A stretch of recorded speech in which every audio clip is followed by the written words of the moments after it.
Good afternoon, everyone, and welcome to the National Center for Bioethics and Research in Healthcare at Tuskegee University. You have on the screen before you, I am your host for today, Dr. David Aguzahat Sr.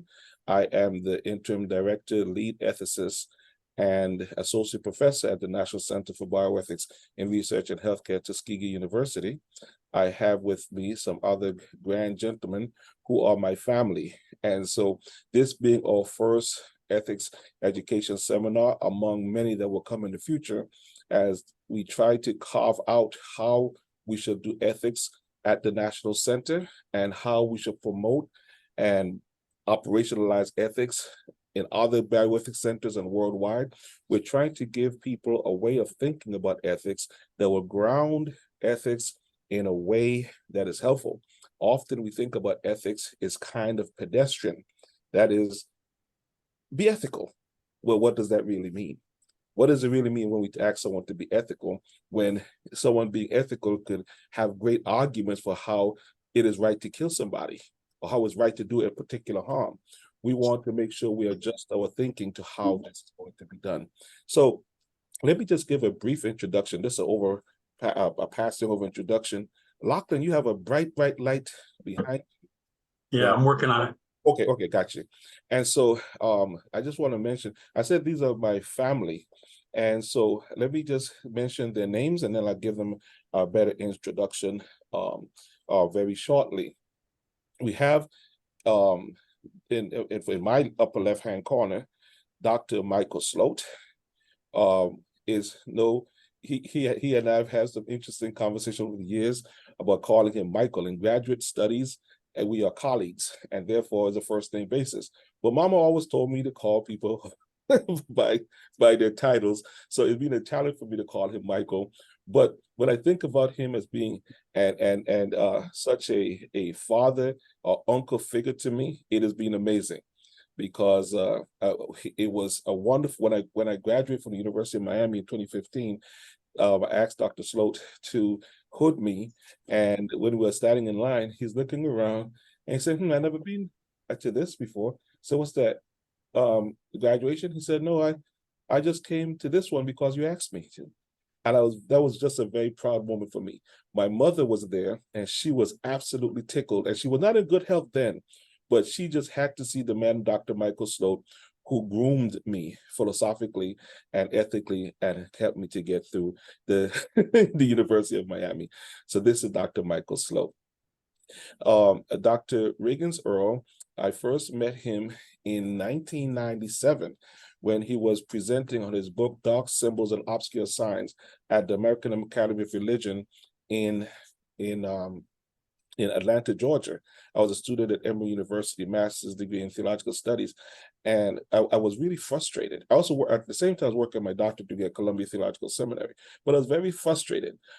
But when I met Dr. Earl and I heard his voice and I heard his sincerity and the depth of wisdom and understanding and his willingness to go into the dark places of slave narratives and the slave experience to understand how we should do both theology and ethics, I just gravitated towards him. And then finding him that he's a philosopher also, a kind of continentalist philosopher with Jacques Derrida, Foucault, and those guys. I was so excited to study with him, and we just got so close over the years until I call him nothing but Pop. He is the closest thing to being my father here on earth, next to my own pastor, Dr. Bentley Thomas.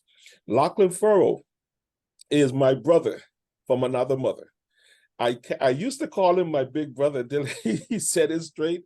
I'm a little taller than him and a little broader than him. So other than he's my elder brother, he's my big brother. He is a friend.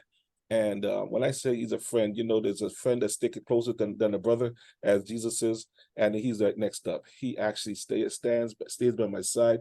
We try to speak each and every week about deep conversations about what the National Center means and what it could mean. And I have the same conversation with Dr. Earl. And so with the conversation with Lachlan Furrow is not just that, but what it means to be bioethicist, what it means to be human, practically, to children in Kenya and children in Ukraine and Argentina and Uganda and wherever there are children anywhere, what it means. One time Lachlan kidnapped me in Boston, took me to the airport, and would not allow me to leave his car until he read me a book, a children's book called The Dot. And I'm sure when he gets to speak later on, he will tell you about The Dot. But I was fascinated by this book called It's Just The Dot and what that means. So this is my family I have before you, and I just pray that today will be a tremendously worthwhile engagement. So today we're meeting for 2 hours. I'm going to speak for another 7 minutes as I unpack what it means to be at the National Center for Bioethics and Research in Healthcare at Tuskegee University. And then I will go from that unpacking to introducing Dr. Michael Sloat, and then he will take it for 30 minutes, and then Dr. Reagan-Zerl, then I will introduce Lachlan again, and then we will kind of referee questions and your questions, because we want you to look at this as your seminar, both today and tomorrow. I want to remind you, as I just spoke to a wonderful colleague, Dr. Nidu from the nursing school, that this course is being offered for CEU and CME credits, and therefore you will receive, if you're on for this session alone, you will receive 2.4 hours in credits. If you're on for tomorrow as well, then it's 4.8 hours in credits. This is very, very important for especially those of you who have ongoing educational needs. Thank you so much for coming today. I also want to give honor to our president, Dr. Charlotte Morris of Tuskegee University, to my provost, Dr. Keith Hargrove, and to my colleagues here at the National Center, right down the hall, Miss Belinda Thorpe and Mr. Kevin Lee. And then we want to give recognition to Mr. Shanti Ali Davis, who is our production person from behind the scene. So now let me begin, and if I have something else to say about others, I'll bring that in later.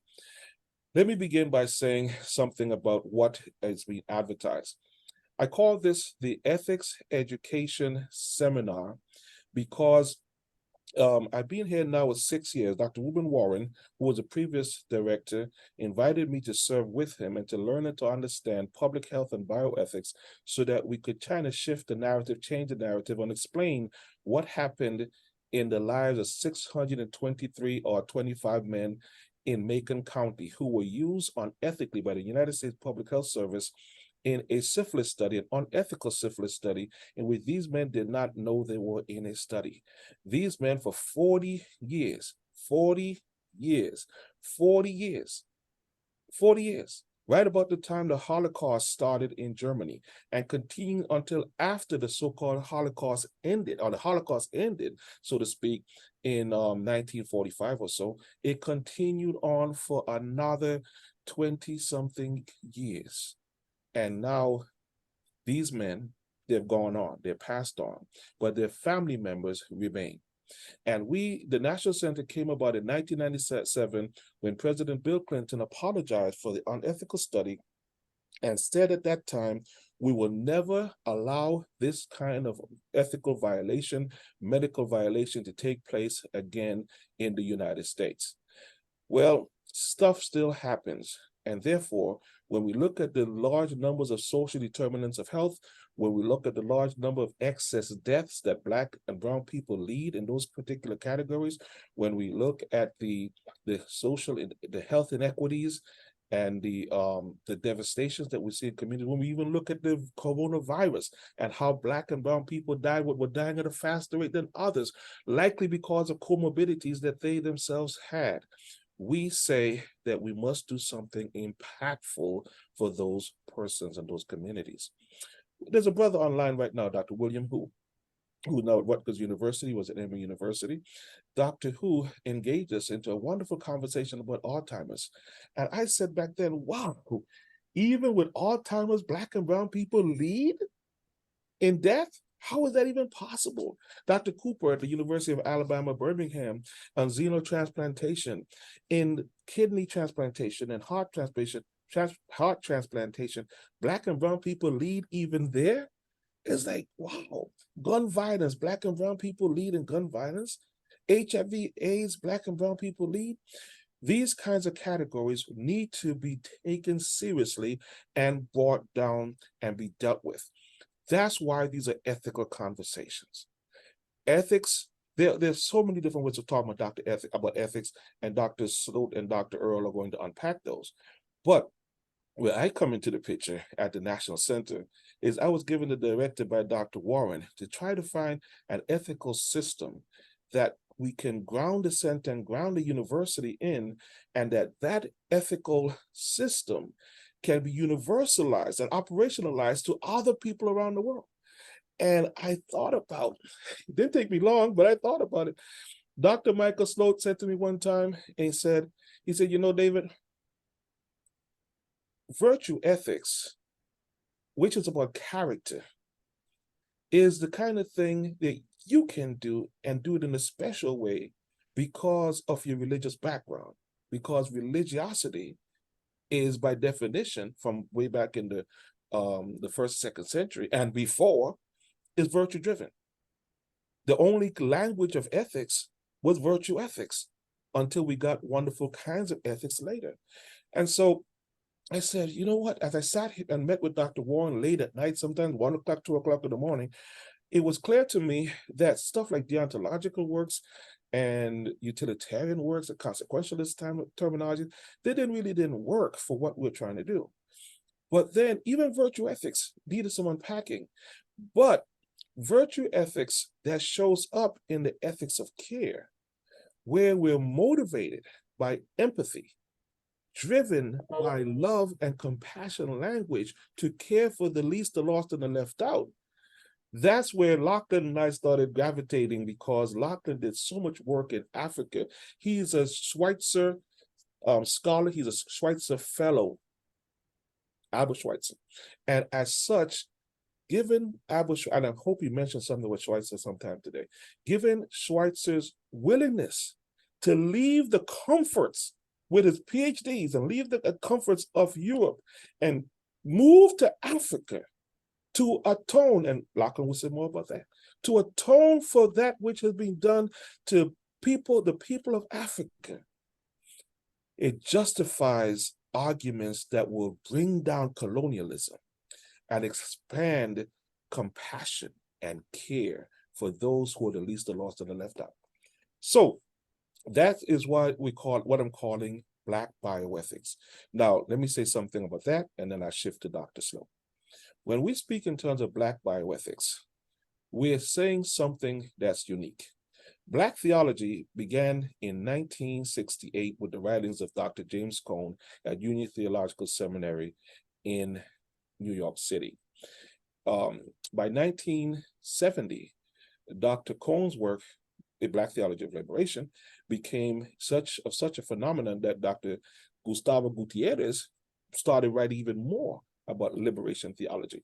A few years later, a fellow by the name of J.D. Otis Roberts, Professor J.D. Otis Roberts, he took that mantle and started talking about not just about Black theology, but Black theology and liberation, and Black theology and reconciliation. And is that reconciliation, that is kind of key for what we're trying to espouse. What do I mean by that? When we speak in terms of Black theology, I'm not speaking about Blackness. Let me use some little fancy words here. I'm not talking about pigmentation Blackness. Neither am I discussing really something as fanciful as ontological Blackness. I'm referring to Blackness as protest. The whole organism, the machine that came through the civil rights movement and before that, Jim Crowism, and that machine that drives that anybody can get on board if you have been the least, the lost, and the left out. That's what we're referring to. So mainstream bioethics deals with issues of informed consent, clinical ethics, research ethics, IRBs, end of life, palliative care. Mainstream bioethics deals with all of that stuff. What we are concerned about with Black bioethics are the kinds of stuff that Black and brown people face each and every day, and then are linked to white brothers and sisters in Appalachia, the tribal communities in Oklahoma, all of the immigrant community who are on the border right now, those who are stuck on the border and the Mexican border. That's what we're talking about. So Black bioethics is a language that anybody, is a train that anyone could get on, because it's fighting for the rights of those who have their backs against the wall. Dr. Michael Sloat received his PhD from Harvard University the year I was born. Isn't that lovely? The year that I was born. And he started his work in philosophy. And early on, he did quite a bit of work in metaphysics, but somewhere he transitioned more heavily into the ethical realm of philosophy. And he has stayed right there for many, many, many, many years. He was a lecturer in Dublin, in Ireland. He was the professor and chair of the Department of Philosophy, University of Maryland. And in 2002, the University of Miami acquired him. And let me use some wonderful theological language, because the Lord wanted him to be there because David was coming through. And I needed a friend. So when I got to the University of Miami in August of in 2002, I was terrified because I'd never studied philosophy before, other than Intro to Philosophy. So what was I doing there? I was able to convince them that I'd be a good candidate. And I was in the meeting room with all of the other students, and I was really, really scared. And I kind of shook everybody's hand and smiled. I was the only person of color. And I went into this little room and I was looking out the window, and Michael Sloat came in and he said, you know, that over there is, I think, is the Biltmore Hotel. And the airport is over there. And he just started talking to me, just making conversation. And as we talked, I said, I like this guy, and I'm going to study whatever he's teaching. I don't know what he's teaching, but I'm going to study whatever he's teaching. And that's when I joined in with Dr. Michael Sloat. And he always treated me with integrity and character. So I present to you now Dr. Michael Sloat, and he will give us our first conversation about ethics and ethics theory. Thank you. Welcome, Dr. Michael Sloat. Well, thank you, David, not only for your kind words about me, but for anticipating in a very broad and useful way some of the themes that I, and also that Dr. Earle, are going to be perpetuating into this seminar. Today, I'm going to talk a little bit about the background of an ethics of care based on empathy. We're going to talk in general about the nature of ethics itself. And then tomorrow, I'm going to home in on the specifics of care ethics and empathy ethics, and talk a bit more than I can today about its implications for bioethics, and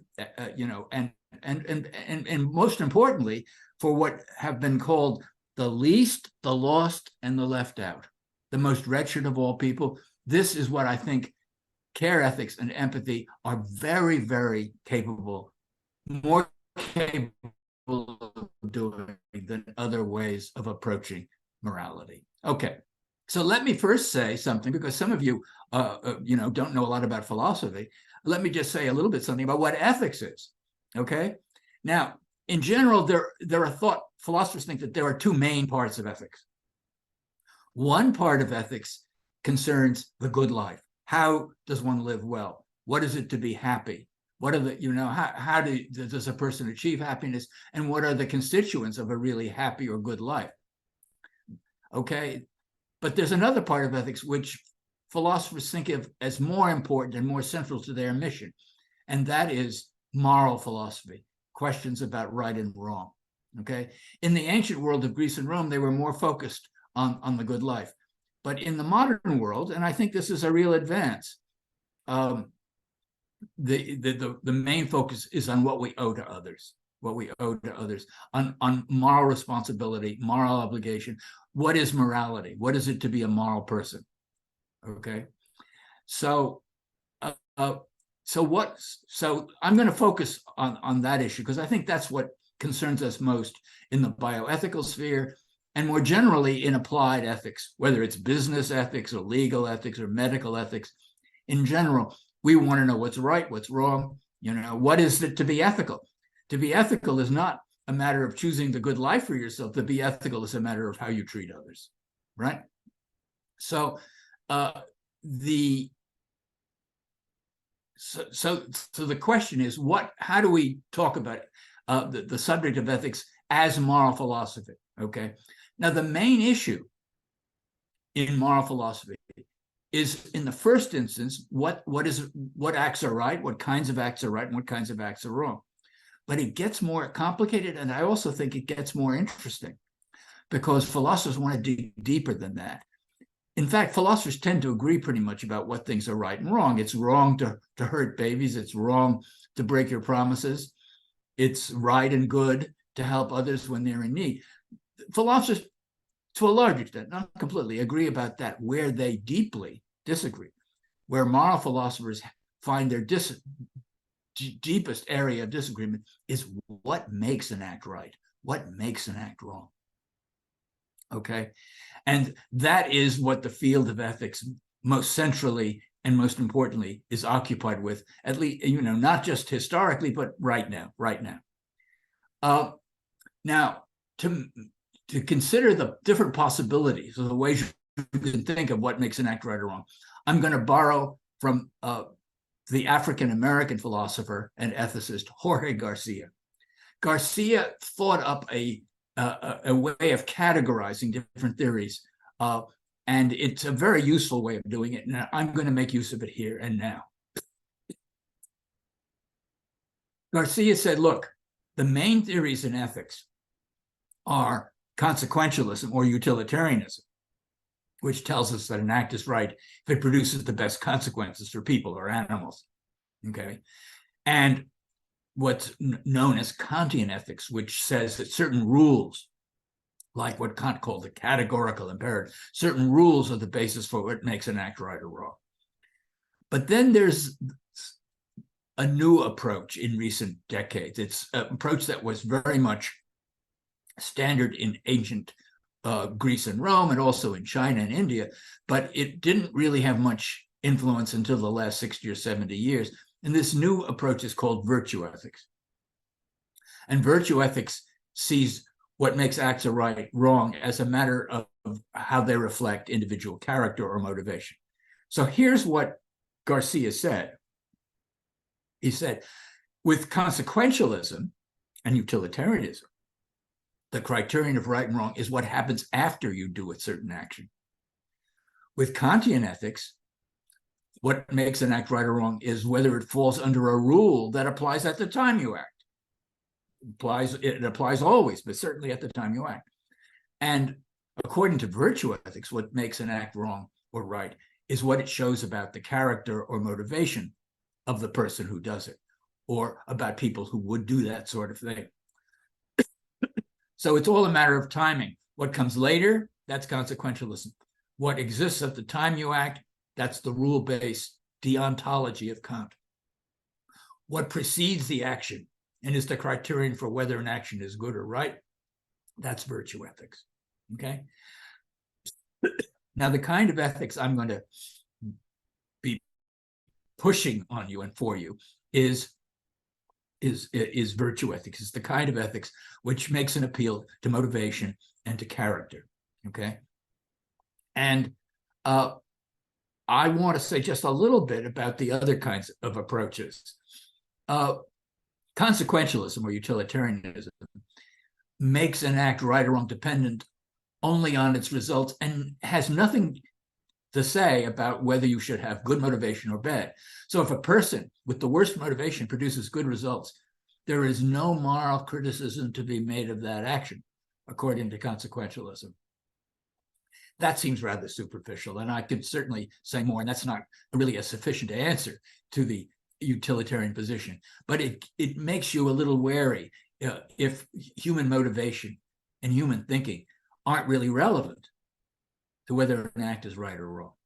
And then there's the Kantian kind of ethics, okay? And one of the strengths of the Kantian kind of ethics is that it treats right and wrong as a matter of rules that are discernible by reason.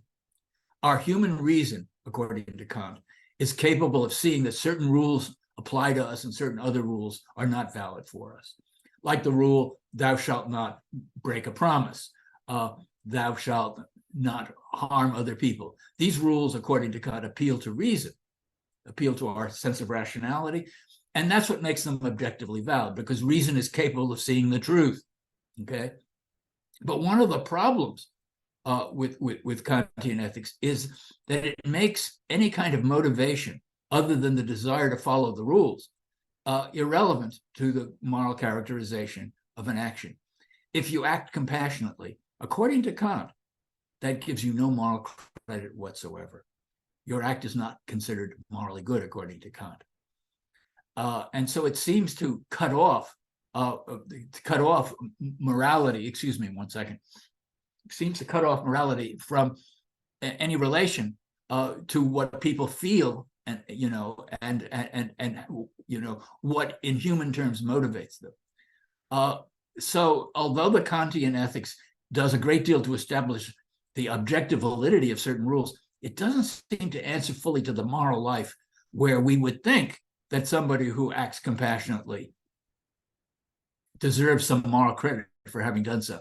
And someone who is indifferent to the fate of others, say a psychopath, is morally criticizable for his attitude, for his motivation or lack of motivation, okay? So this then makes us turn to virtue ethics. And in recent decades, virtue ethics was revived about 60 years ago by the British moral philosopher, and she's more than a moral philosopher, the British philosopher Elizabeth Anscombe, Anscombe. But the kind of virtue ethics she preferred was coming from Aristotle, okay? Now, Aristotle's view was that we need to appeal to various virtues to understand what makes an act right or wrong. An act will be right if it comes from virtues like courage or a sense of justice, or sense of our obligation. But an act is wrong if it comes from greediness, let's say. Okay, so this was Aristotle's approach, and it makes a lot of sense. We think when we criticize someone for what they did, we usually appeal to make reference to some vice that what they, it was selfish. Okay, it was uncaring. All right. Or when we praise someone, we say, "Oh yes, this was a kind thing to do." Okay, this was a thoughtful thing to do. So we seem to refer to human character traits. Now, this is all very well and good, except there's one problem with Aristotelianism that has been noted in the recent modern world, and that the Aristotelians never have really acknowledged. And there are present-day Aristotelians, but the problem I'm about to point out in Aristotle is also a problem with all the recent people who have followed Aristotle. There are quite a few. They're called virtue ethicists, but they're Aristotelian virtue ethicists. And the problem with Aristotle and his ethics, and with the virtue ethicists who are, we can call neo-Aristotelian, is they have no place for the notion of respect. Usually, when we think of what the proper moral attitude is, it involves concern for others, but also respect for them. And Aristotle has no room for the notion of respect. And as I say, his present-day followers don't either. Now, you might say, well, this is in favor of Kant, because it was Kant, actually, who brought in the notion of respect as important to moral philosophy. And so that's a real plus for Kantian ethics. Trouble is, it brings in respect without bringing in any other human attitudes, and that seems to limit it in a big way. So anyway, there's another form of recent virtue ethics that has come on board recently, and it's the one in which I'm going to be talking mainly. It's what's called care ethics, okay? Now, care ethics doesn't talk about particular virtues. It talks about the overall virtue of caring for others, caring about others, caring for others, okay? And as we will see, I'll say more about this either later today or maybe tomorrow. Caring, when we think about it, caring and compassion require empathy. You're not a compassionate person if you do the right thing because you think it's your duty or because you're forced to do it by external circumstances. No, compassion requires inner compassion. It requires empathy for the fate of those you're trying to help. Okay, that's what compassion is. So it's a form of virtue ethics because it treats right and wrong as relating to the caring motivation or absence of it in those who act. If someone acts in a way that shows a lack of concern for others, that's wrong, according to care ethics. And if someone acts in a way that shows deep concern for the welfare of others, that's a form of that's what care ethics would call right action.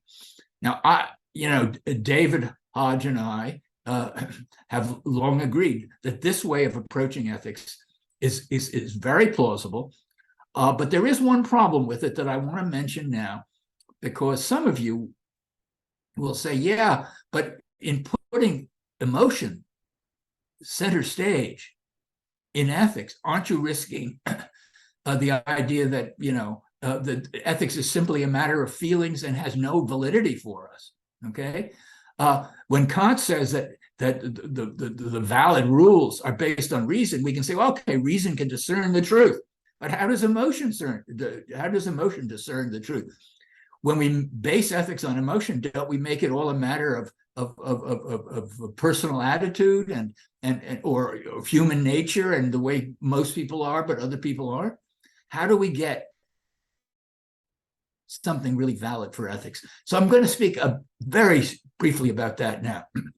My own work in a book called Moral Sentimentalism was to try to show that even though care ethics and an ethics based on empathy makes use of emotion to understand what makes acts right or wrong, that is no bar or no barrier to the validity and rightness and truth of the claims we make, because the very empathy that makes us act morally also makes us sensitive to moral truth.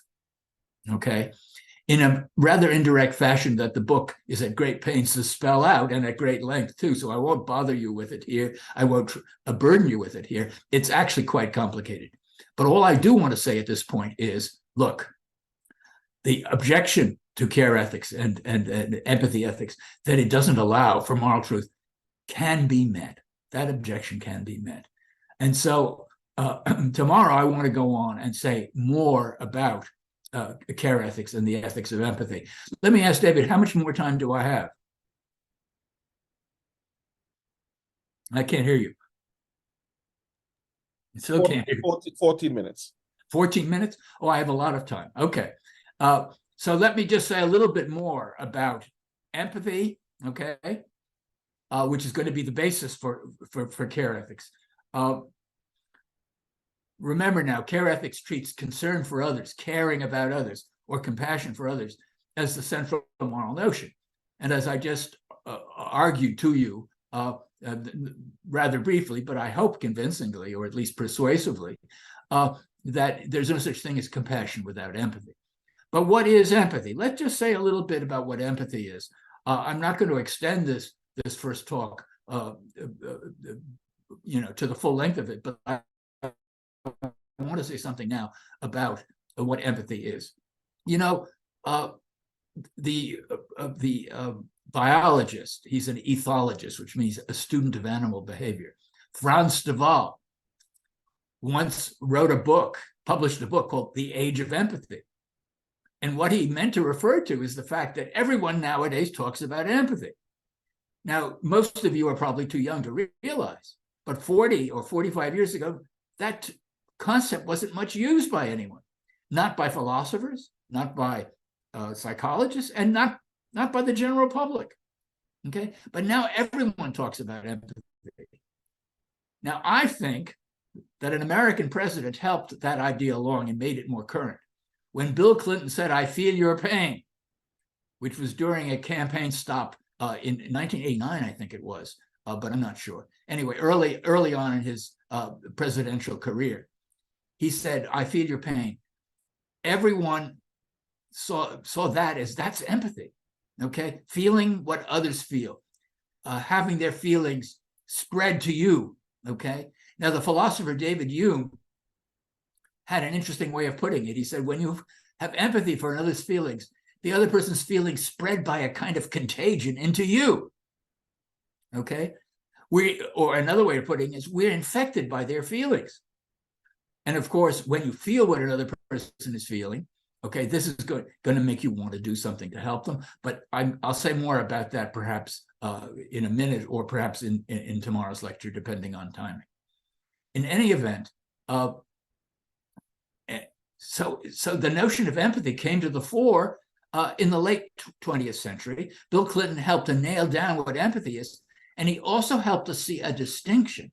He didn't do this deliberately, but it's one of the consequences of what he did do, to see the difference between empathy and sympathy. Okay, so let me say a little bit about that, because the ethics of care, I think, is based more on empathy than on sympathy. So what is sympathy? The sympathy is when you feel bad about the fact that someone's in pain, and you want to help them, want to see them helped. That means you have sympathy for them, right? Doesn't mean you feel their pain. I mean, you feel bad about their being in pain, okay, and want to see them helped. So you see the difference? The kind of empathy I'm talking about is empathy where you feel what the other feels. As Bill Clinton said, you feel their pain. You're infected by their feelings. To have sympathy for them, to want to help them, is not the same thing as feeling what they feel. But what I want to say is that empathy, understood as feeling what others feel, is the engine of caring motivation. Okay. Okay. When you are compassionate with the suffering of another person, it's as if you are undergoing their suffering, and it makes you want to help them. Okay. Now, so that's the difference between empathy and sympathy. Let me just say a little bit about empathy, because if you're going to base an ethics on empathy and compassion, where does that fit in with human nature? Now, the 18th century philosopher David Hume, who was the first person to really write at any length about empathy, first person, East or West, ever to write about empathy, he said that empathy, or actually he called it benevolence, he said empathy and benevolence based in empathy is a built-in tendency of the human mind. We have it from the start. Now, I think that you have to make a little bit of a qualification of that. I mean, a newborn baby doesn't feel empathy, but you might say, well, wait a second. When babies are in the hospital, and there are a whole bunch of them together, and one starts to cry, the others start to cry too. Isn't that a kind of primitive empathy, a kind of contagion? So the capacity for empathy may be built in from the very start. But here's what we do know.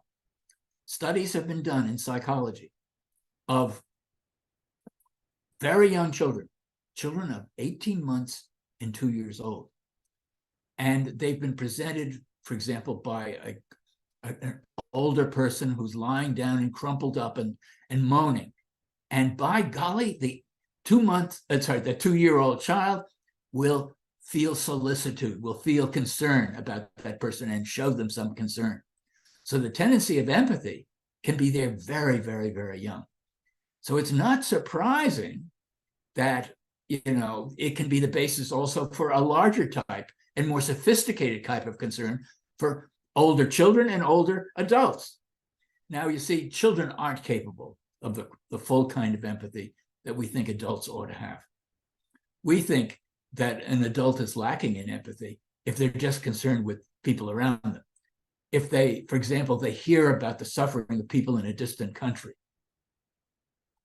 by a disease or a dictator, and they have no feeling for those people. No. The psychologist Martin Hoffman points out that at a certain age, like at around 11, 12, preteen or early teen, young people become adolescents able to feel empathy for distant others. Okay, they aren't just having empathy for somebody they see crumpled on the ground and moaning. They can have empathy for distant folk. So our capacity for empathy does widen out. And that's partly because, the child of 2 may not have the concept of distant people, may not have the concept of suffering on the part of those who are distant from them, or distant groups of people who are being brutalized or suffering from disease. So as our concepts expand, our empathy takes in more and more, at least in normal people. Now, there are some people who don't take in that kind of feeling of others. We call them psychopaths or sociopaths. And there are various theories about how that can come about. Some people say it can be entirely hereditary or congenital. Others say that brutalizing childhood experiences can turn someone into a psychopath. I'm somewhat inclined in the direction of the latter view, but in any event, we have to realize that empathy is not a common, feeling the feelings of others and feeling what they feel is not a common gift that we all share as human beings. Okay, there are some damaged individuals who do not feel empathy, but of course there are also some people who are not moral. So to say that being moral is a matter of feeling empathy, it rules out the people who can't feel for others. Okay, but maybe that's right. Maybe the psychopath is, morally speaking, criticizable for being that kind of person. Okay, and it's only people who are capable of empathy who we can really praise as moral individuals. So an ethics of care and empathy, an ethics of caring based on empathy, I think is a plausible way of viewing this matter of what makes an act right or wrong. If I may put the thing in a kind of summational way or summary way, an act is wrong if and only if it shows the person who does a thing as lacking in empathy or empathic concern for others. That's my criterion, but I'm going to go more and more into that next time. I think I'll close up shop for the moment. Thank you, David, and thank you, all of you. Thank you so much, Professor Sloat. I have we have a couple more minutes before Dr. Earl comes on. So I would like to ask just a couple of cleanup questions that will help people to formulate questions when we get into the Q&A section. And with respect to the emotions, what do you say to someone who said, well, emotions are fallible or vulnerable to being fooled? You could fool the emotions, and therefore people could kind of get over on you, and then that would compromise stuff like trust and trustworthiness. Because if we have that vulnerability and trust is composed, it's constructed upon vulnerability, and emotions then could kind of take us in any kind of direction. What do you say? Yeah, I mean, to expand on your point, I mean, a really caring person, it's easier to fool them than to fool a person who is uncaring, right? So there is a vulnerability attached to caring, okay? But if a person let's say somebody fools them into thinking they need money, okay? Some con artist fools them into thinking, and the con artist is a very good actor at pretending to need, and this caring person helps them. We can't blame the caring person, okay? It may have been a morally good thing to do, but we can blame the person who fools them, okay? But you might say, but all right, but does caring make you vulnerable to being fooled by con artists inevitably? I think the answer is that that we don't just want morally caring and outstanding moral individuals. We also want individuals to be practical about their lives, okay? To be prudent about things. And that means, okay, that a person is hopelessly naive if it's so easy to fool them that anyone can fool them. So we might say the ideal individual is someone who can take care of him or herself and not just someone who cares about others. But my point is the moral component of that is the caring about others. Okay. Is there kind of, given that you said there's vulnerability to care, is there a kind of checks and balances that one could utilize to kind of safeguard them as a caring person for being used by the nefarious person? I think in terms of my position, if we're gonna construct the national center on caring, like churches, for example, churches are constructed, or not just churches, but synagogues and mosques are constructed on caring, but that just makes them vulnerable to nefarious persons who would want to come in and go to from church to church to church to church and say, "Ah, my rent is due and I don't have any money for rent." And therefore, if that is the case, does that make care ethics weaker because of that vulnerability that it could be used? And if you have limited resources, then each time it's being used, it takes it from someone who needs to be cared for or cared about.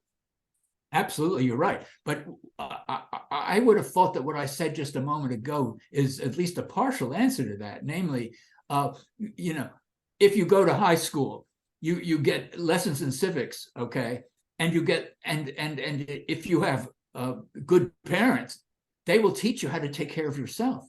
Okay. I mean, you know, beyond toilet training, there's lots and lots of stuff that you can learn from your parents about how to take. So parents are not caring unless they teach their child how to take care of himself.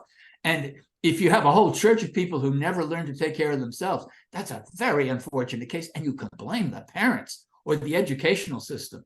Okay. So what I want to say is, if you think of things in a holistic way, a society where caring occurs, then by its very nature, caring will care about making people more self-reliant at the same time that they're also caring.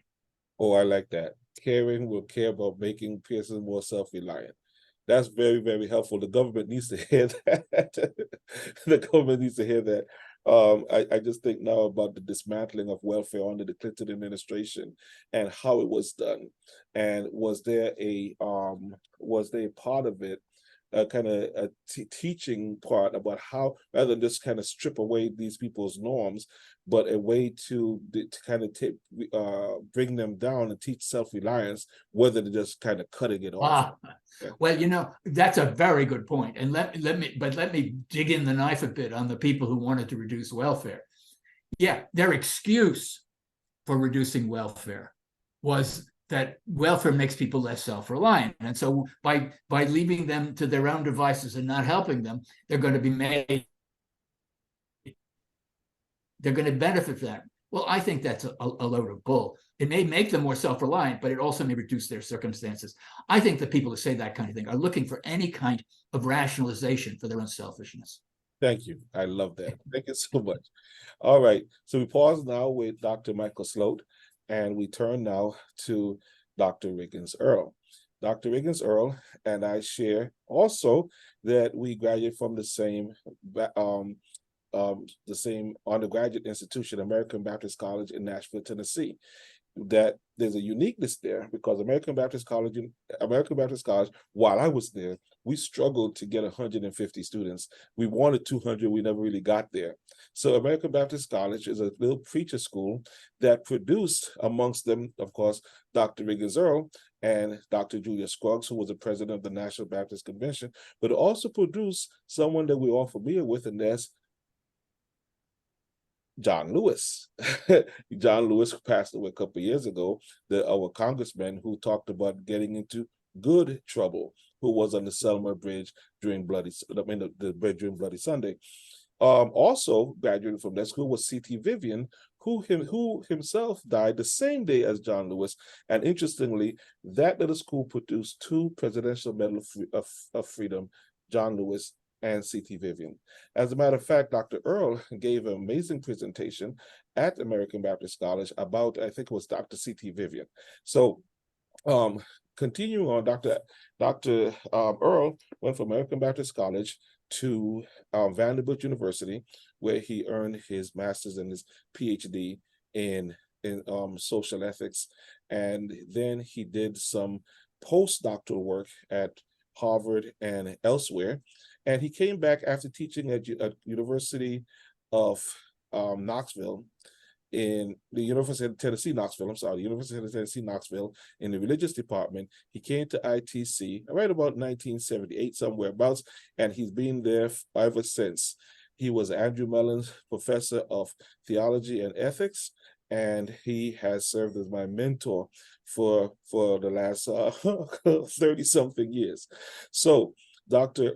Earl is going to come to us now and kind of give us philosophical understanding of care ethics and theological understanding of care ethics, as well as kind of bridge this conversation to us at how this stuff could be useful for the National Center.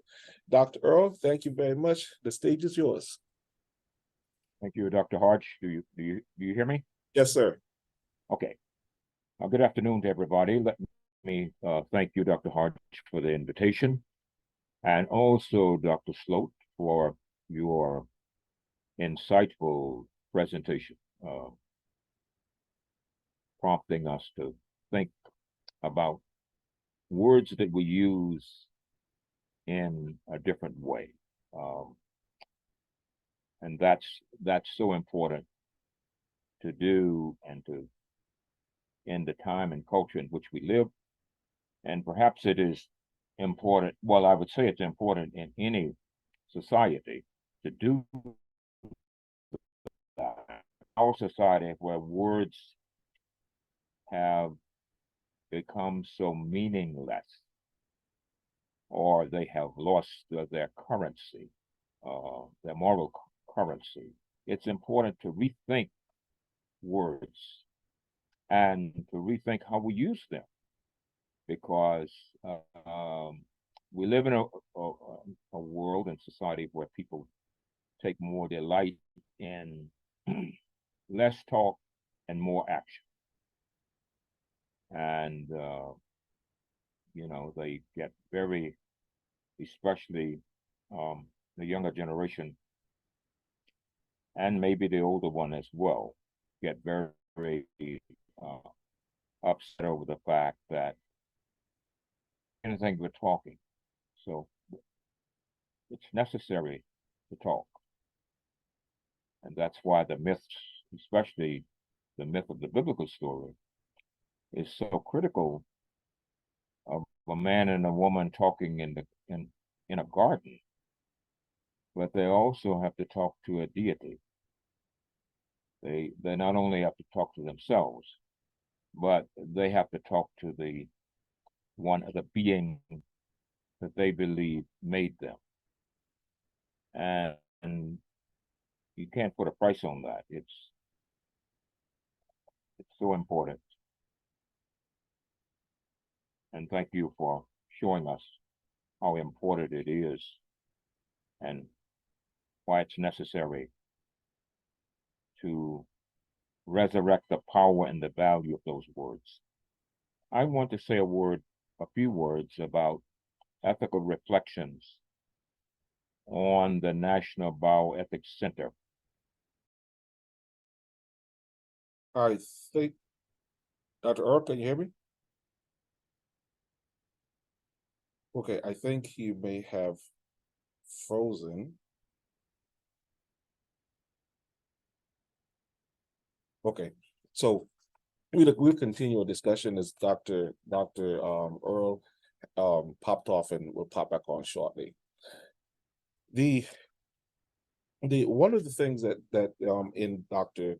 Sloat's talk that kind of jumped out to me was the last part, and because the National Center, as we're perceiving it to be, as we're restructuring and rethinking it to be, it has to be a national center, and a national center then cannot be partialistic. Now, this is going to be interesting conversation, some words I think for Dr. Sloat. Dr. Sloat, can you say something about the impracticality or impossibility of universal love as you see it because of partialism? What is that? Let me break down that question a little bit more, because those of us who are of a religious faith, we are told to, love your neighbor as yourself. Well, how do you actually do this?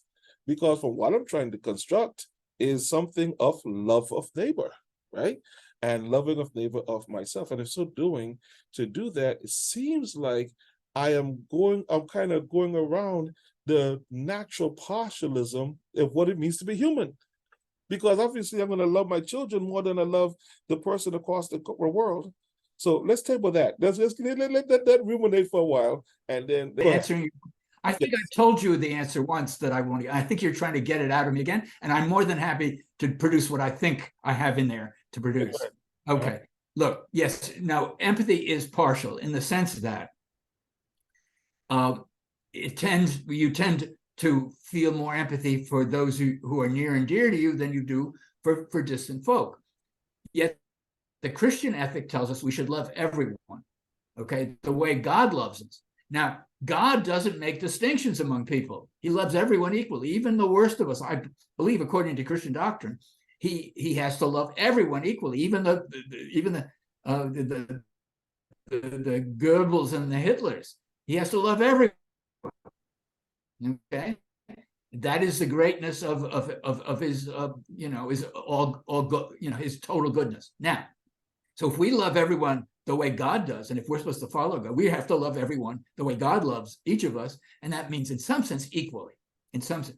And empathy doesn't seem to allow for that kind of equality. It seems to shunt us off into a preference for those near and dear, or those who are like us, or whatever it is. Now, here is my answer. My answer is yes, a secular philosophy that bases itself entirely on empathy will end up saying that the Christian love is beyond the powers that the human species has on its own.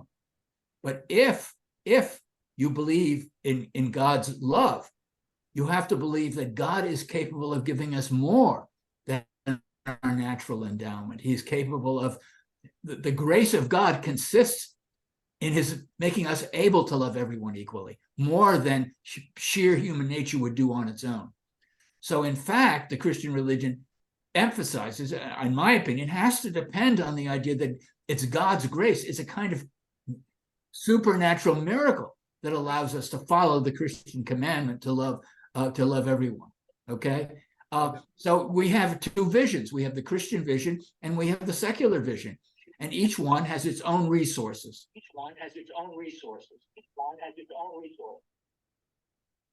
Okay, very, very good. So now that reminds me of something else you said in class. But okay, now let me ask another question.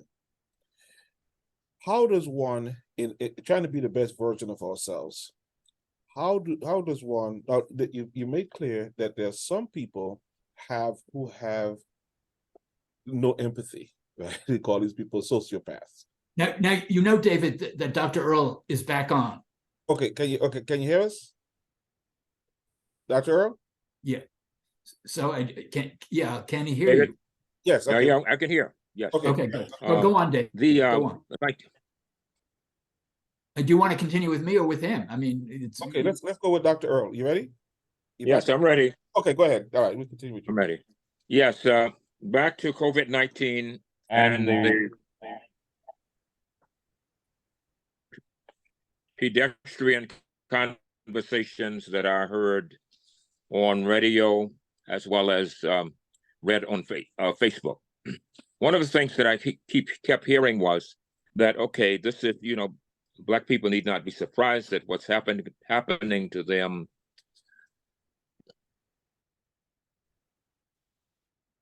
That we have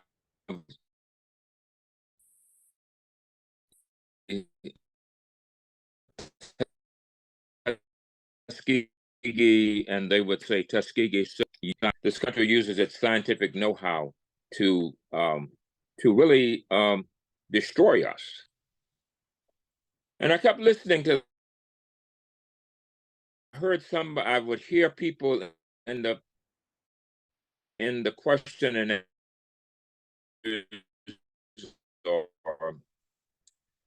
or others who, well, what is the Tuskegee Bioethics Center doing about this? what is their role? I mean, have they said anything? Are they, or do they know what's happening? And the question reminded me that the Tuskegee syphilis study, the National Bioethics Center, I mean, there's a deficit in the Black community of understanding what the National Bioethics Center is and what it does. Then I heard Ethics Center implicit in the question was, isn't the Bioethics Center supposed to be a moral watchdog for the Black community? And that really started me to thinking that, okay, the National Bioethics Center has no except the Tuskegee University teaches courses in medicine. I'm sorry, they have a nursing school, but the National Bioethics Center is not. It doesn't work. It doesn't work out of a hospital. It doesn't have the only medical science connections it would have would be with the veterinary, the School of Veterinary Medicine. So how do we communicate this? How do we communicate what we do at the National Bioethics Center in a given that our society, our people, the Black community at the pedestrian level does not value our kind of conversations. And that becomes to me the ethical challenge of talking about Black bioethics, or bioethics period, at the pedestrian level. So what that drove me to do is go back and see now, Riggins Earl, go back and see what was the goal of the Bioethics Center when it first started.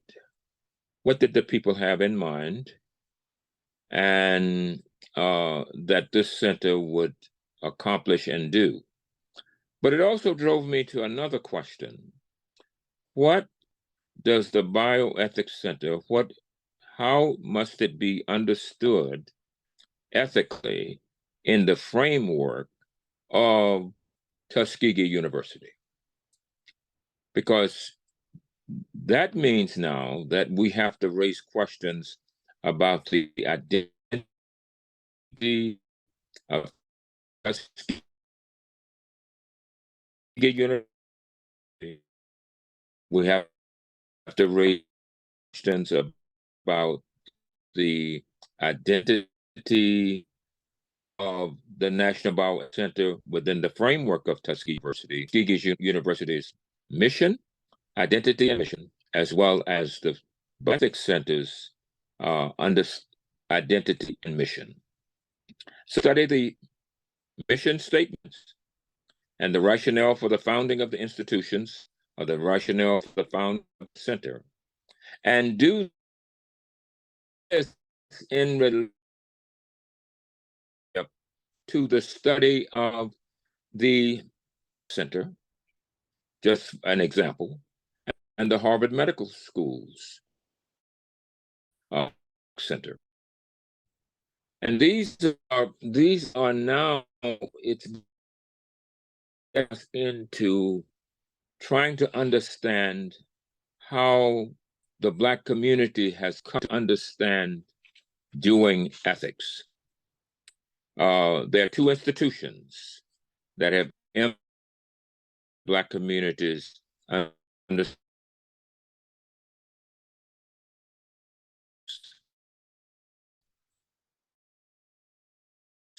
that of church. Two is university, or when it first started, Tuskegee Institute. And so I went back and looked at Tuskegee, the beginning of Tuskegee Institute.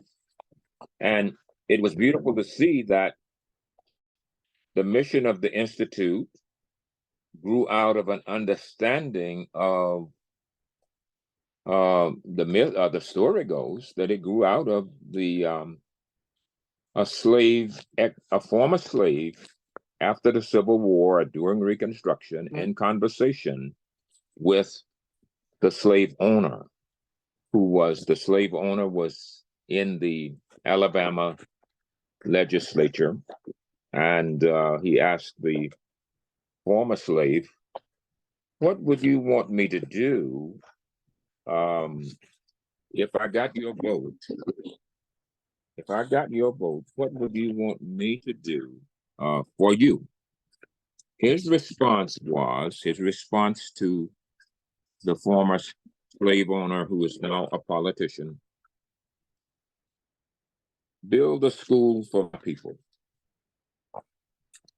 And this really triggered a fascinating insight for me, because I had to start struggling with, okay,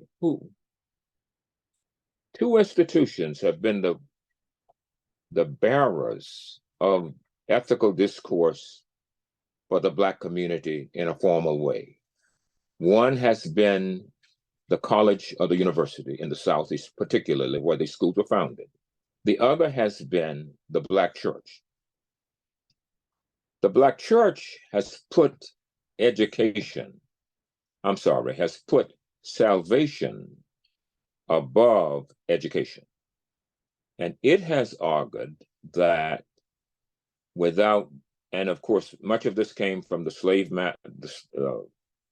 indoctrination of slavery, as well as enslavement and colonization, is the way I should put it.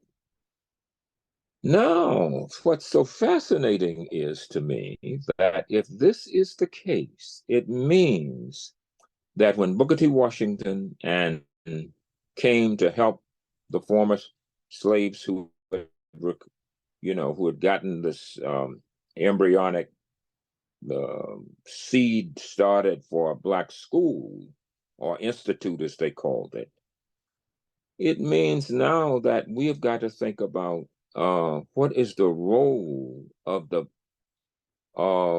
an educational institution like Tuskegee in the formation of moral development for people who have just been released from slavery or enslavement. And this is it seems to me now that the center this is the way our language is going to be shaped, and this institute will start trying to prepare us, or prepare African Americans to engage the majority culture.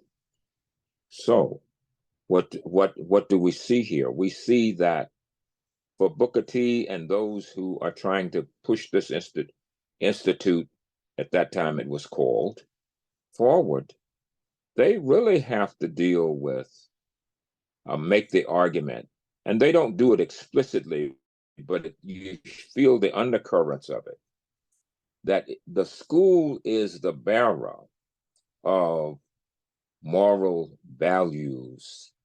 It's the bearer of moral discourse. And it's helping to make the African American good through the development of hands, head, and heart.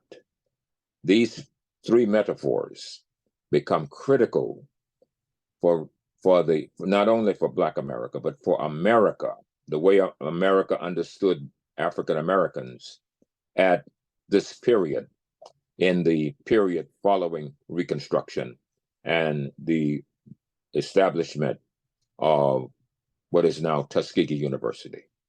So education takes in the college or the institute, education takes primacy over salvation. And it is, you hear this, if you read Ralph Ellington's, that classical novel he did, The Invisible Man, you hear this in his characters, Dr. Bledsoe, who is the black preacher, who's the black blind preacher, and the president of, I forget the president's name of the college at that time, the university. But you will, those of you who have read that novel know what I'm talking about. But it's a fascinating insight to the development of the African Americans' moral sensibilities, as well as preparing him and her for candidacy in what would be in the larger society called the moral or the ethical discourse of mainstream America. Now, they are not, Black Americans are not included. They're not a part of that discourse, except when you get to people like Booker T. Washington, who's talking to the rich, the robber barons of the Northeast, the seaboard, the wealthy people, and he has become an apologist for explaining or trying to explain who Black America is, and really what, if you give me the money, what we can help make them become. And it is probably the last frontier, the first and last frontier for white America's opportunity to make Black Americans candidates. Fact that Washington compromises on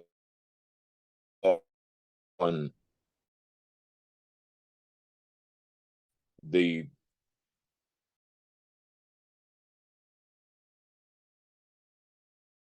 way for making us citizens. Because what Washington says is, if you can develop their character first through the work ethic and through good citizenship behavior, etc., they'll be safe people to deal with. Now, he's trying to convince a country that is made millions off of their labor and just their being in the country. So he's trying to say to the people who've done this that they're not as bad as you think. I think that through the right education. Now, notice this. It's an ethical. He puts an ethical hashtag on education for African Americans. And the idea was that education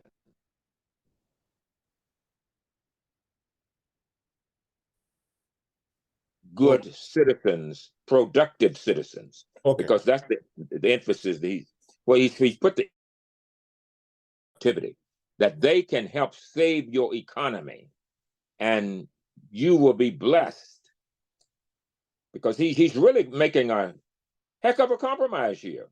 Because if they, and it did happen, if they follow Washington, then we will be pawns in the game of economic development for the country, without any political rights, because people like Du Bois and those argued that, well, what you need to do, these people can't, I don't care how much money you make and how wealthy you become in a society, you're really playing with their lives if you don't give them the right to vote, because it becomes a very authoritarian society, and you can take that, whatever they've made can be taken away from them overnight if they have no right to vote.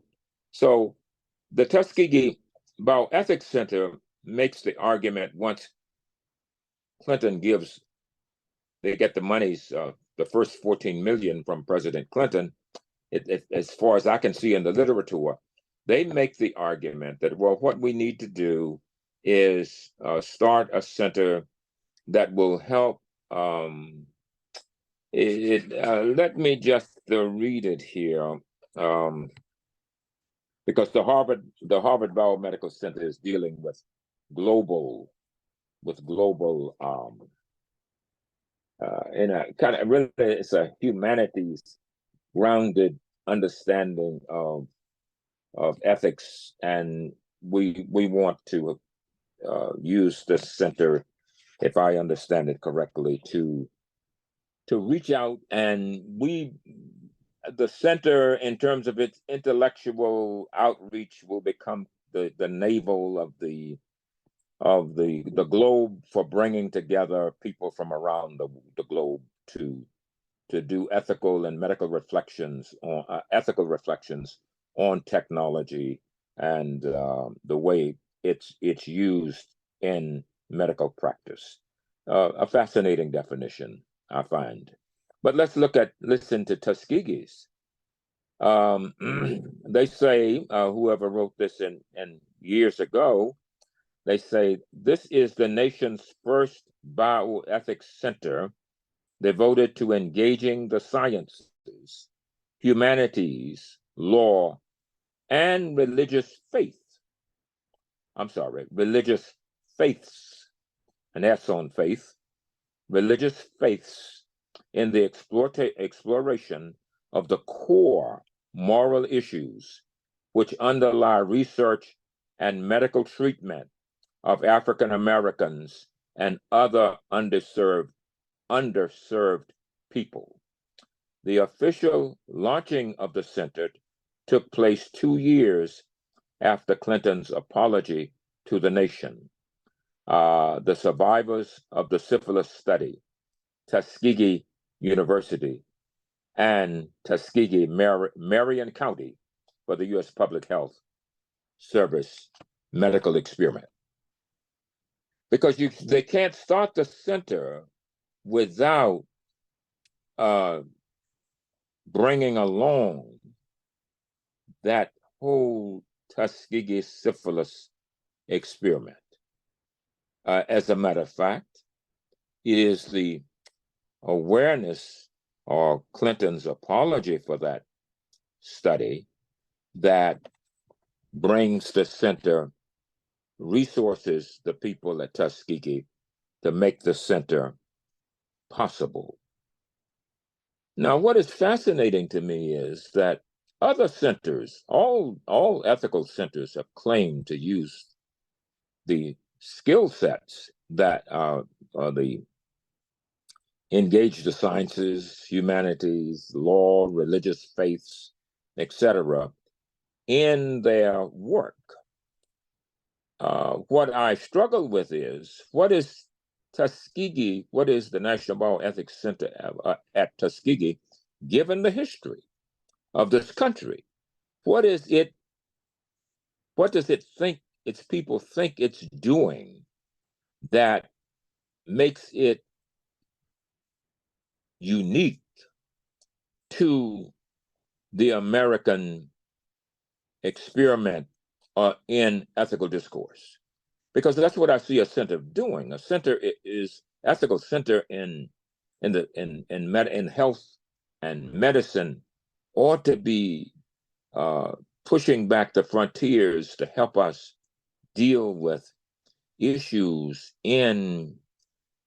ethical issues in the sciences, in the applied sciences. I guess that's the correct way to say it, I think. But what is it doing, and what did it fail to do in trying to make this happen?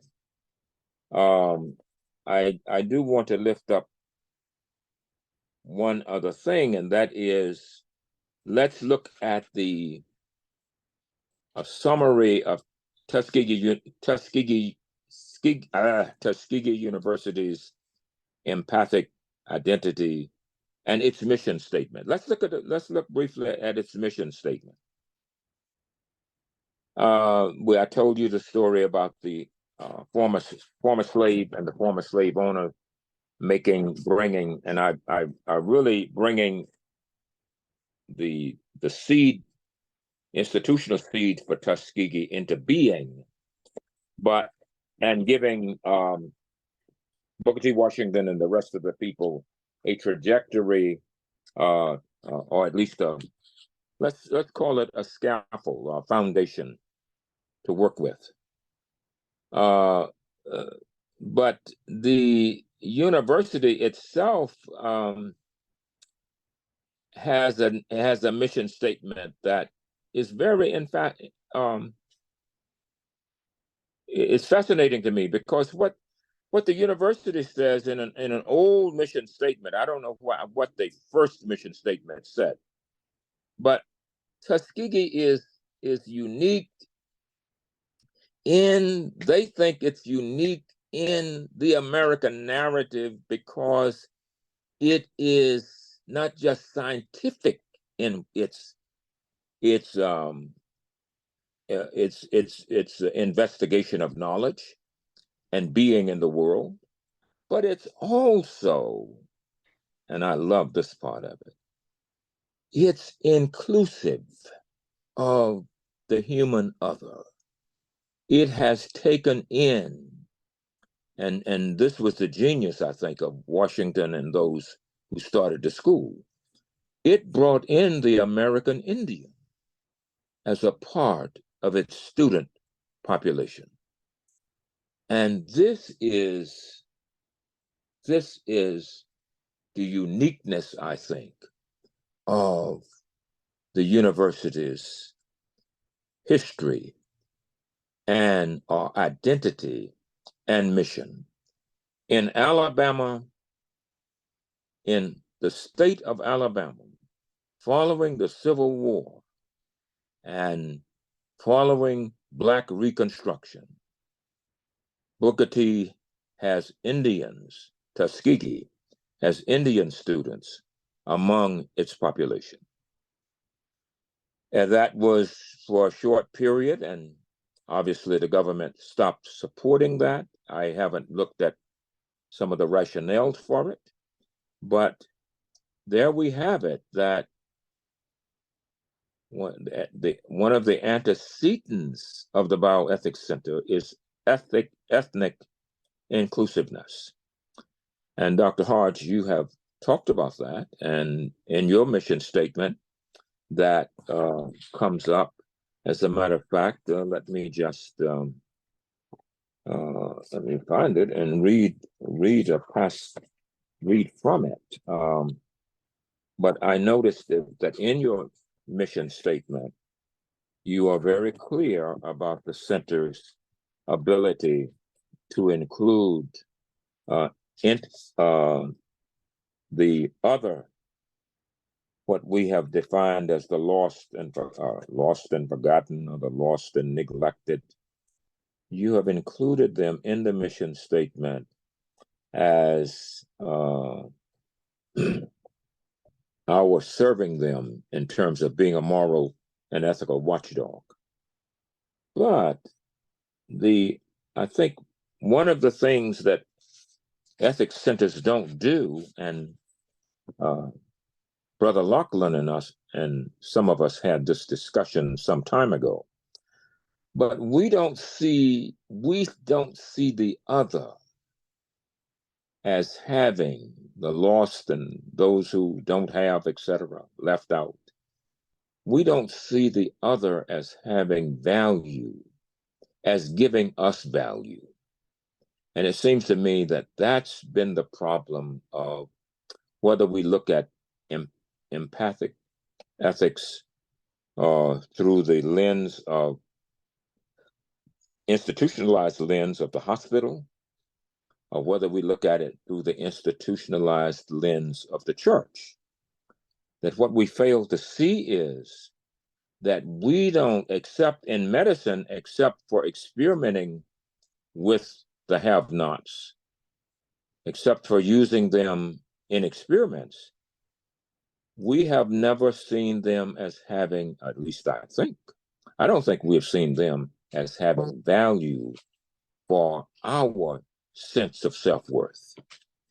And because they don't have value for our sense of self-worth. We don't bring them into the conversation, or they are not a part of our agenda. I'm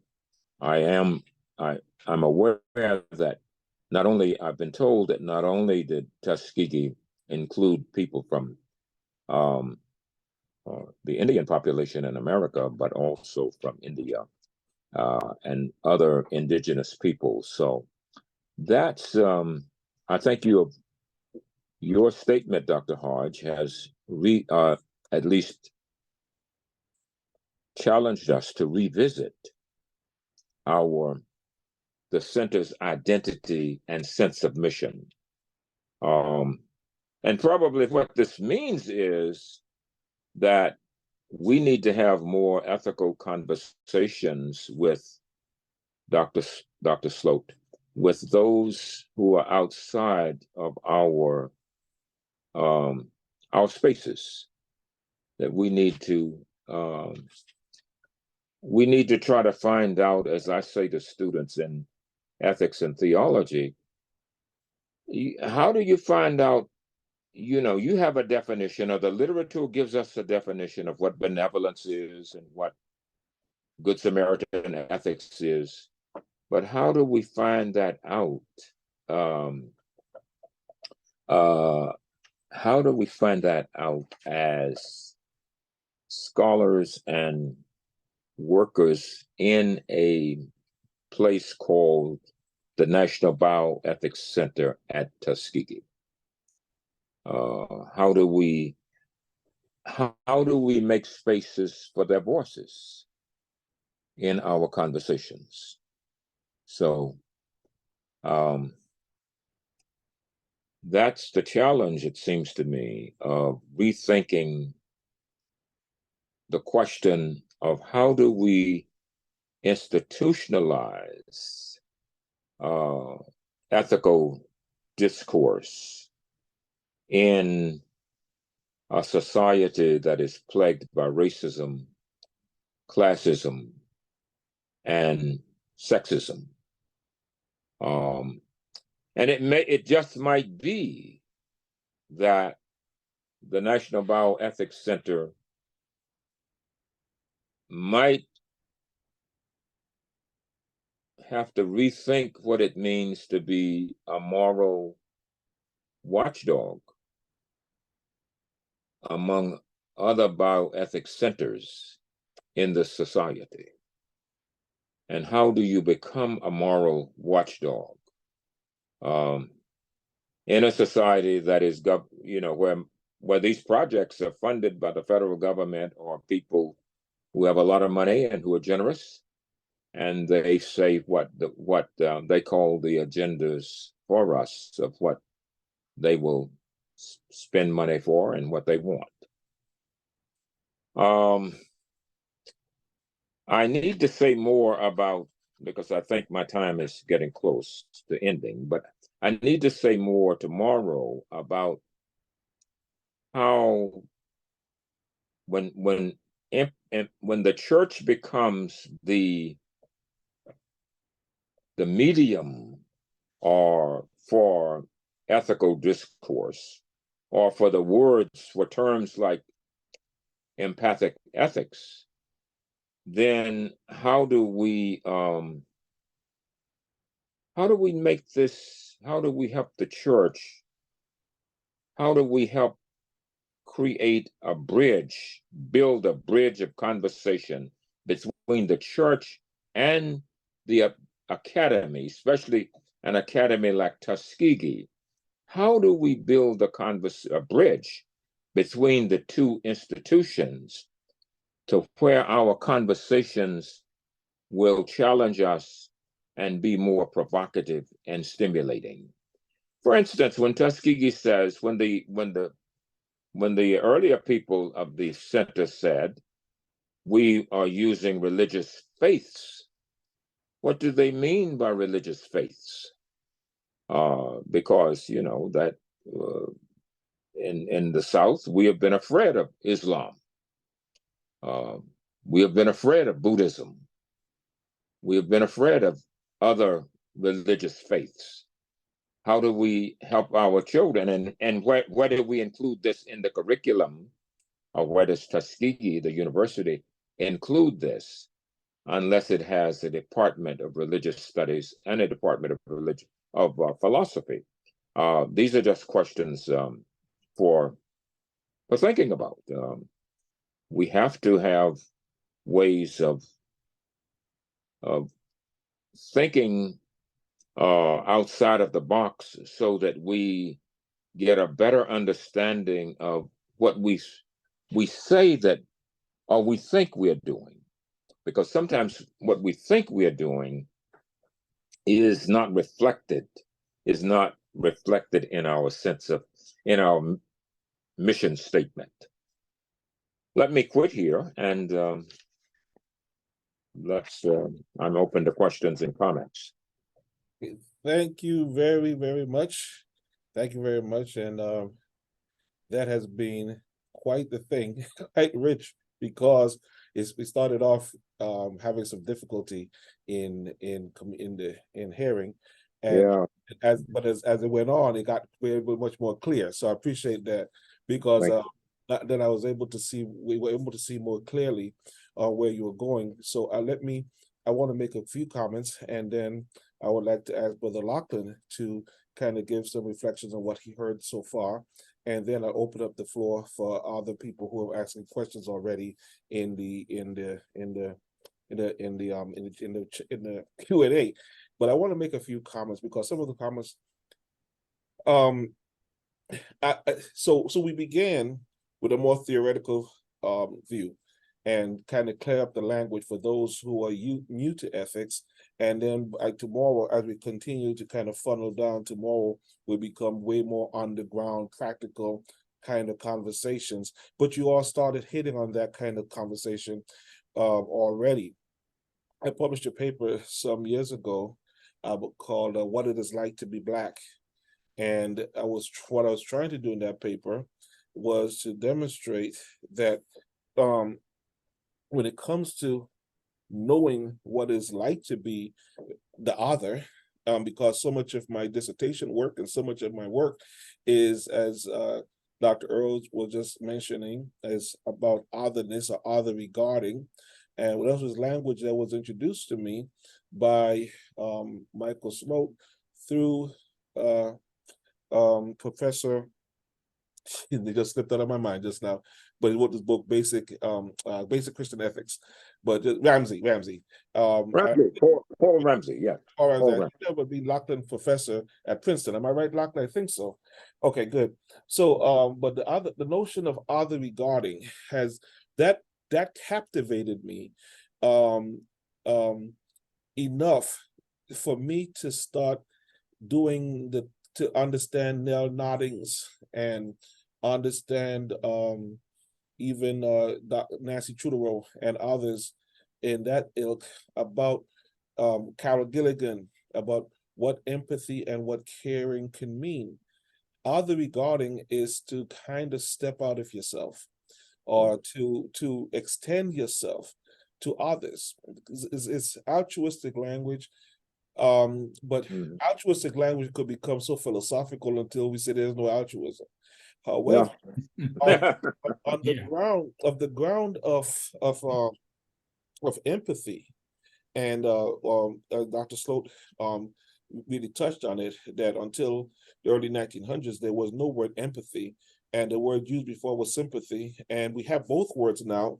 And now empathy has gained such ground in sympathy that we don't even hear the word sympathy anymore, and people still tend to put them to be the same thing, when there is a difference, because empathy is helpful. And back to the paper I was just referring to, and I would like to rewrite the paper, because I just finished grad school, and that paper is filled with a whole bunch of stuff that not only me and two other people may understand. But that paper suggests to us that from that movie Soul Man years ago with James Earl Jones and others, I do not know what it's like to be white. And someone who's white doesn't know what it's like to be black. And a man doesn't know what it's like to be a woman doesn't like to be a man. And not a transgender doesn't know what it's like to be the non-transgender. Right? So it's very, very difficult to know.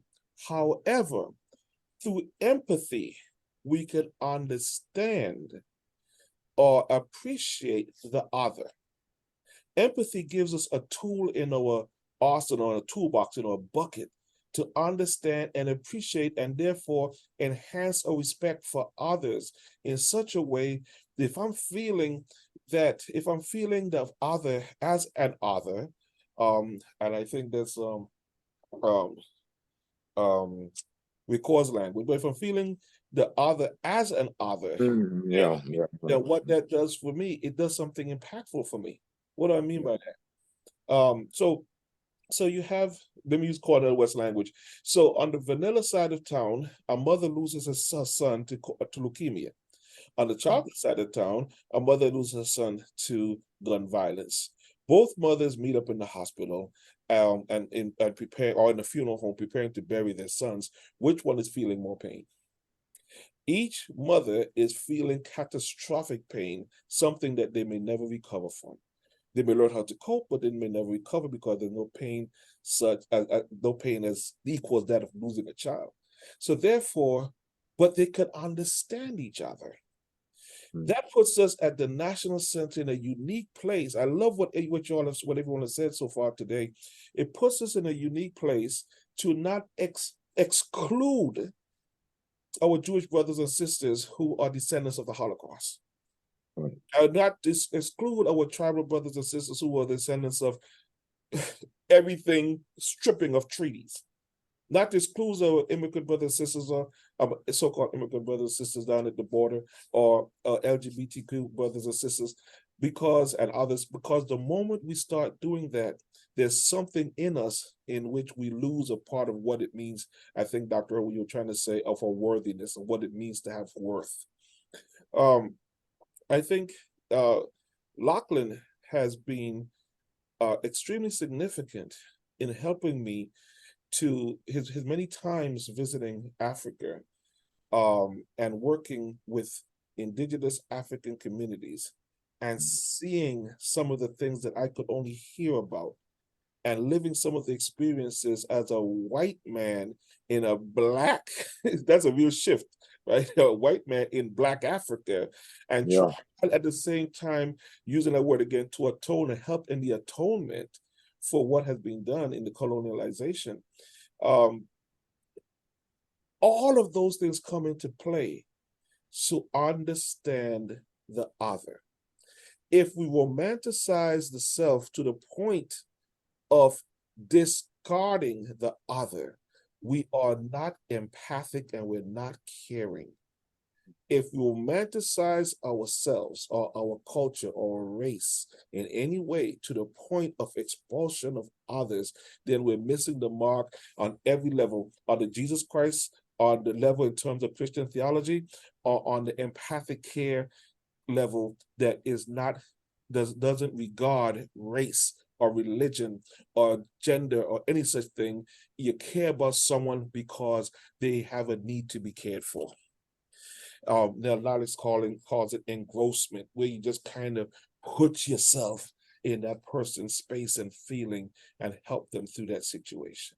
It's a passionate thing for me. So empathy then, and Lachlan, I really want to hear Lachlan's words, because empathy then for me is not just the words of, say, Bill Clinton, President Clinton, on I feel your pain, which is extremely important in kind of the analysis and understanding what it implies. But empathy for me is really, and I try to impart this to my children, that it's what we do because it's who we are. You help somebody because you're driving on the street, there's a car broken down the side of the road, this woman is there trying to change the tire. You help them because they exist as a human in this world. And they need help at that time. And you're in position to help them, so you help them. Lachlan, please say something to us with all that you've heard so far before we jump into a Q&A question, because we have 6 of them in there so far. But say something to us about what you heard so far so that we could kind of state fact. Yeah, I'm gonna try to just say three things because it's 2:41 and I'm looking at, forgive me for mispronouncing names, the people we have with us, Aaliyah, Amy, Athema, Belinda, Bianca, and for all of you, we want everything we're doing to be relevant for you, which means we need to hear questions, really engage with you. I'm gonna say three things, and then I can talk more about any of these tomorrow if my brother David wants me to. As David mentioned, I spent a lot of my life in Africa at the Albert Schweitzer Hospital, which was founded by Dr. Albert Schweitzer and his wife Helene back in 1913. Going back to what Professor Sloat, Dr. Sloat, Michael said early on, so Schweitzer, Albert Schweitzer, in his 20s, had a PhD in philosophy, wrote his dissertation on Immanuel Kant. He also was in his 20s the leading New Testament scholar. If you read about Wikipedia, his book Quest of the Historical Jesus said shut down historical Jesus studies for decades because he'd said everything there was to say. And yet, when he learned about Africa and what had been done by white European Christians in Africa, he was so horrified by that for his own soul, he and his wife gave up all the things they were doing in Europe. He started medical school age 30. At age 38, in 1913, they went off to Africa. He said to atone for the crimes that he had learned that white European Christians had committed. As far as I know, not a single member of his family committed any of those crimes, but he felt responsible, since he identified as white European Christian, for healing.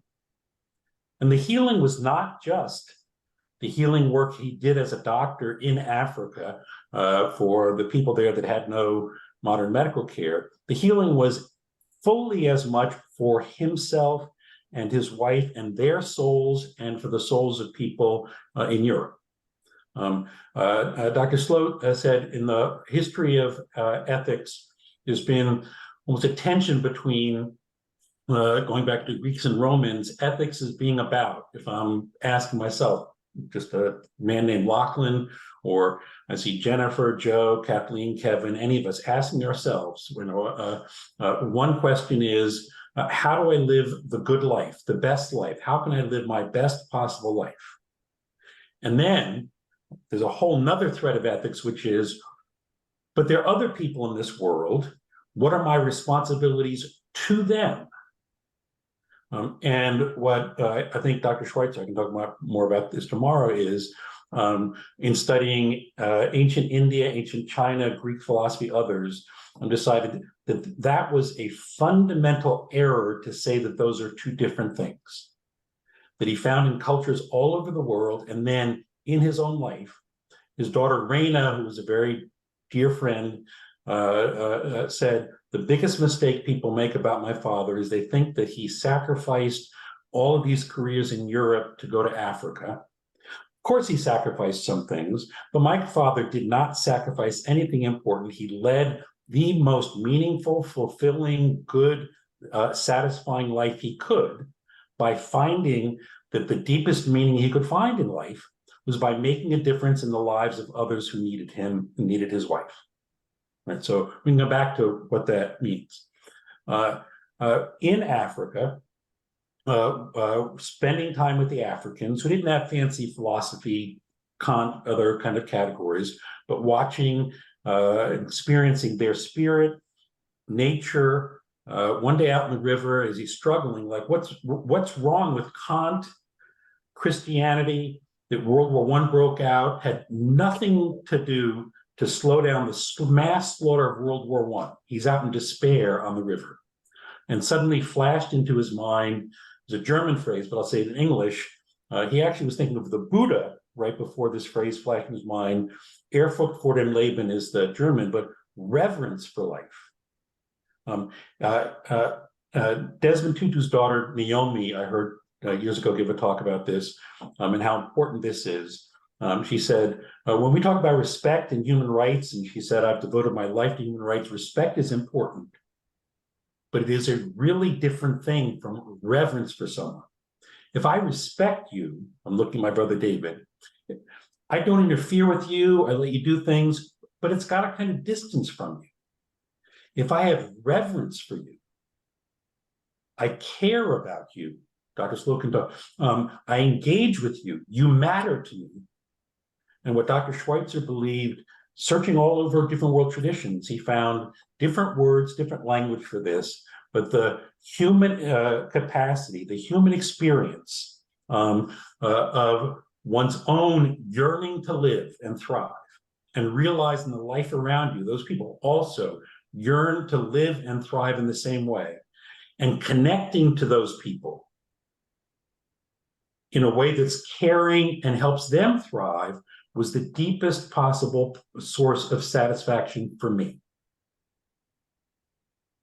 So and I'm going to stop here, I sit here, I live in Newton, Massachusetts. I've known intellectually, but it was actually prior to COVID, George Floyd's videotaped murder. It was actually a visit to Montgomery, the Slavery Through Mass Incarceration Museum, and then the haunting National Memorial for Peace and Justice, the lynching memorial there, and just taking all of that in. Again, not an intellectual thing. I could have told you all the intellectual things, but something that I experienced there and realizing and then looking around in my own way, a variation of what Albert Schweitzer over 100 years ago, as he was learning about what had happened in Africa. I found I couldn't sleep at night and feel good about myself unless I was trying to do more. So I reached out to people at Tuskegee. I've gotten to know Dr. Hodge. And I think the question for all of us is, how is it that we can support each other, connect with each other, so that we can actually sleep at night, wake up in the morning with a sense that I myself am living a life I'm proud of, which I think for most human beings, not all, most human beings, requires me to live a life in a way that is honoring, expressing reverence for, and engaged with the other people that I know are yearning to live a thriving life as well. So I'll stop here for now. We can talk some more tomorrow. Thank you. Thank you so much. I'm going to read out questions. Thank you, Lachlan. I'm going to read out questions that have been posted. Some of them are pointed and others are general. First question, what is the role of the National Center of Bioethics and Research at Tuskegee University in education? As a young person, I feel that learning more about history of Tuskegee is useful to begin to understand in this liminal period. And Dr. Sloat referenced earlier. When young people are being learned, when people begin to learn about civic and social studies, Dr. Sloat, what would you like to say to that, since your name was posted in there? I'm not sure I can say more than I've already said. I mean, young people, have a certain tendency toward empathy and altruism that I spoke about. But there's also the fact that the education they receive at the hands of their parents and also in school can make a great difference to whether that empathy develops. I mean, I mentioned in my own talk about how our developing concepts allow us to conceive the suffering of distant groups, even, and have empathy for them. But schools can play a role and parents can play a role. I'm thinking in particular that schools can have as part of their curriculum acquaintance with what's going on in other parts of the world, and encouraging the student to feel the reality of some of the things that are so unfortunately going on in other parts of the world, or also feel joy at some things that happen in other parts of the world. Empathy isn't just with suffering. You can have empathy for the happiness of another person. So it's not just all a one-way street here. But I hope that does a little bit. But I want to reserve some of my answer to that question for tomorrow. That's powerful. I like that. we typically think of empathy in terms of someone else's suffering, rather than someone else's joy or thing. But it does work both ways. In empathic gene. The next question is pretty much similar to that one. Part of this question considers a part of Paulo Freire with adult literacy programs by the state and government of Brazil. Maybe this could be considered as an aspect of empathic education. And so actually that speaks into what you and Dr. Earl said, Dr. Stone and Dr. Earl said, and that is the whole notion of the civic education. The whole notion of a liberal arts education is to give students that broad perspective so that they could have conversation with other people, so they could develop a sense of empathy. Because I tell a story, Dr. Sloat, when I was raised as a homophobe. Most Caribbeaners were raised homophobic. And most others, actually, tell you the truth. But I was raised as a homophobe. It wasn't until I got to Emory University and I had a lesbian student sitting to my right and a gay student sitting to my left, that it occurred to me at the end of the semester that she was a human. That she was a person with feelings. And I through that liberal arts education, I came to understand, wait a minute, if she cuts, she bleeds, just like if I cut, I bleed. And therefore, let's shift the narrative in the conversation. Okay, let's go on to another question here. Someone writes, interesting overlap. I've read and experienced a different definition of morality and belonging. Understood in Native Science, a description of community by Gregory Caccitti. I hope I pronounced that name right. Understood in reciprocity, relational responsibilities to others, including life that are more than human. How does this definition compare to the mutual respect of others, or inclusivity, difference, and sharing space together? I would like to the next question will be for Dr. Sloat, Dr. Earl, but I want Dr. Sloat. That language sounds a whole lot like receptivity. It sounds a whole lot like how does definitely compare to the as a mutual respect for others, of inclusivity, difference, and sharing space together, and relational, and other things, reciprocity and relational. It sounds like relational care ethics. Remember, relational was not in the title of Nell Nolly's first book, but it's placed in the latter books. So can you say something about what relational, what the impact and import of receptivity and relational is to the conversation of care ethics? Well, you know, the fact is that care ethics started out as a description, a recommendation for individuals dealing with individuals. And the ideal was the mother's care for the child. That was the moral ideal. But eventually we care ethicists, and both I myself and Nell Noddings came to realize that without some kind of picture of the larger social unit, of the larger society, care ethics is sort of is left stranded within the individual and individual relationships and has no relevance in the larger picture. So and I'm going to talk about this more tomorrow, part of what happens with the development of empathic ethics is to apply it not only to individual action, but to ideal social circumstances, the kind of sense of community. How does that build up out of empathy? What are the demands that empathy would place on relations between people in society who don't know each other personally, but who are part of the same society? So I'm going to say more about that tomorrow. Okay, thank you so much. Dr. William Hu, my colleague at Rutgers, said this is William Hu from Rutgers, and what Dr. Earl suggested is what I thought. Having the National Bioethics Center led a review of national effort to improve diversity in Alzheimer's studies is more appropriate than having the Alzheimer's researchers review ourselves. And that's how Dr. Hu came to us and introduced himself and began working on that grant together. But for Dr. Earl from William Hu, how do we monitor the other funded works when they don't necessarily want to be monitored? And speaking of a child of the civil rights movement, Dr. Earl, that may have some special meaning for you. Let me read it again. How do we monitor the other funded work when they don't necessarily want to be monitored? How do we police? Yeah, thank you. And that's a timely question. It probably, and it, you know, it one of the problems we have is with racism and the classism, the kind of society we live in. Not that this doesn't exist in other societies where because you're going to always have these principle, these issues of ethnicity, or even in countries in Africa and other parts of the world where you have these groups that kinship structures and all those divisions in a culture, and people operate and behave morally on the basis of those predetermined structures that are in the society, whether it's tribalism or whether it's Democrat and Republican, and they can be very tribal too.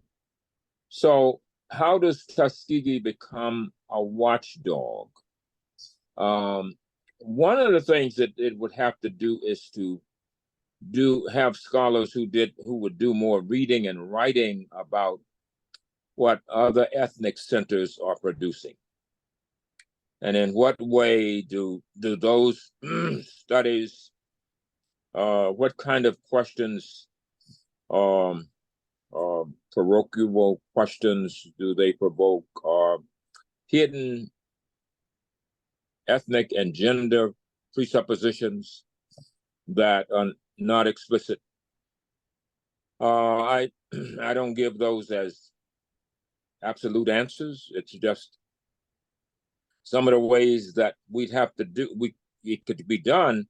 But the other problem that we would have to deal with is, how does a bioethics center monitor itself, critique itself in terms of its own ethical presuppositions and the way that it explores all of these issues that plague us in the society. Thank you so much. And we've come to the end of our journey. We will be back with you in 22 hours.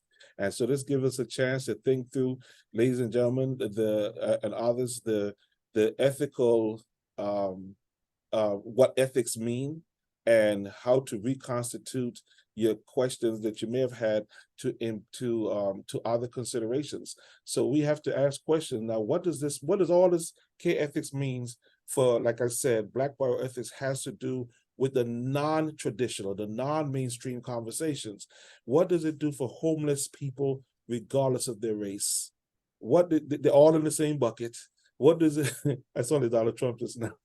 What does it have to do with people who have mental health issues, autism, autistic stressors, lupus? What do you have to do with diabetic folk? What does care ethics have to do for the least, the lost, and the left out? I speak often about metaphorically about a 13-year-old girl in Kenya, and Lachlan said, "Yeah, what about the 13-year-old girl in Ukraine?" Say, "Yeah, her too." What about the 13-year-old girl in the Argentina?